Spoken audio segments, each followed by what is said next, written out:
প্রিয় দর্শক, আসসালামু আলাইকুম। দর্শক, আপনাদের প্রীতি ও শুভেচ্ছা জানিয়ে শুরু করছি আমাদের আজকের প্রতিবেদন।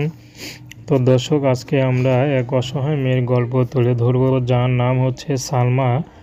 সালমার বিয়ে শাদী হয়নি। সালমা ইউটিউবে এসেছে বিয়ে শাদীর জন্য, কারণ সালমার পরিবারে বাবা নেই, মা আছে। তো সালমার দুইটা ভাই ছিল, এক ভাই পানিতে পড়ে মারা গেছে, আর একটা ছোটো ভাই আছে। তো সেই সালমার মাও সেই ভাইকে খুবই যত্ন করে, কারণ এক ভাই হারিয়ে যাওয়ার দুঃখ এখনও ভুলতে পারেনি। তো তার মধ্যে তার বাবা নেই, বড় ভাই নেই, কি করবে।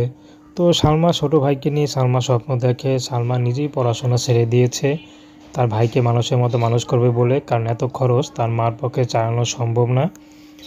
তো সালমার এর মধ্যে বিয়ের বয়স হয়ে গেছে, বিয়ে শাদী করতে হবে, কিন্তু হবে ঘরে সংসার। সালমাকে কে বিয়ে করবে?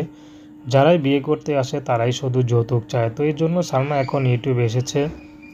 যদি ভালো একটা জীবনসঙ্গী পায়, সে যে বয়সের হোক, যেমনই হোক, সালমা বিয়ে শাদী করতে রাজি আছে। সালমার ব্যক্তিগত কোনো পছন্দ নেই।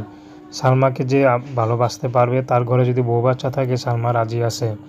সালমা যেহেতু গ্রামের মেয়ে, সালমা চাচ্ছে যদি গ্রামের কোনো কৃষক, খেটে খাওয়া পুরুষও যদি তাকে আপন করে নিতে পারে, তার মন যদি ভালো হয়, সালমার কোনো আপত্তি নেই।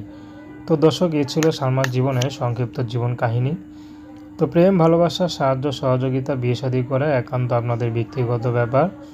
আসুন আমরা ৫ ওয়াক্ত নামাজ পড়ি, সর্বদা দেশের সেবা করি। আসসালামু আলাইকুম রহমতুল্লাহি বারকাতুহু।